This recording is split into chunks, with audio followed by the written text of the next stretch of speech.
Okay guys, so welcome back to the channel. Today we're going to be installing this CHIPBOX about of eBay, and as you can see it's just a plug and play. We're going to go through the steps and test, see if it actually works or not, and see what kind of results we get in the end. So we'll get started on this. I'm going to go ahead and remove the engine cover here, as you can see, and underneath this cover we should get to the fuel pressure rail. Now as you can see, this is just the connection for the fuel pressure, and it's just going to be adjusting the fuel pressure here with these number 1, 2, 3 settings here on the chip box, as you can see there. So let's get started.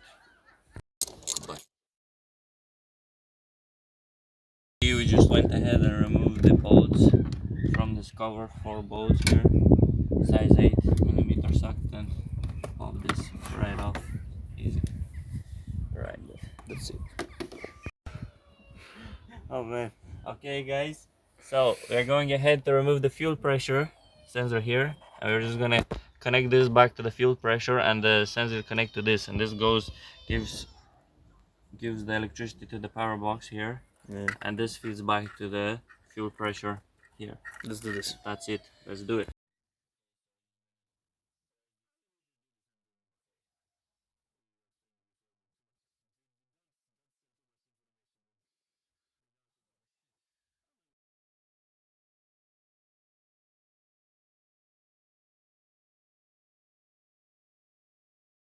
We just went ahead and connected the chip box into the fuel pressure sensor, and now this is on position 1. So now once this is connected, we're going to go ahead and put the ignition on.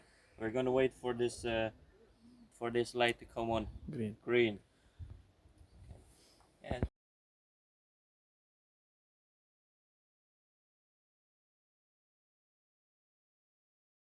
okay guys, so we're just going to adjust this to number 2 here, as you can see.